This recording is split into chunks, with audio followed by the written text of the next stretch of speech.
दोन शब्द, खरी कमाई. साधू संत महात्म्याने एका वृद्ध व्यक्तीला विचारले, आजोबा, तुमचं वय किती? त्यावर वृद्ध व्यक्तीने सांगितले, 5 वर्ष.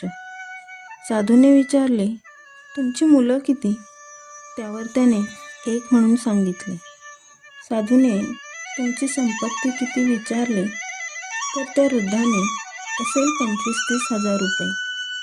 यावर ते साधू संत हसले व म्हणाले, असं चुकीचं उत्तर का देता तुम्ही आजोबा? वृद्ध व्यक्तीने साधू महात्म्याला म्हटलं, माझा जन्म 80 वर्षापूर्वीचा आहे, पण मी मागील 5 वर्षापासूनच फक्त मला समज आली की जीवन क्षणभंगूर आहे.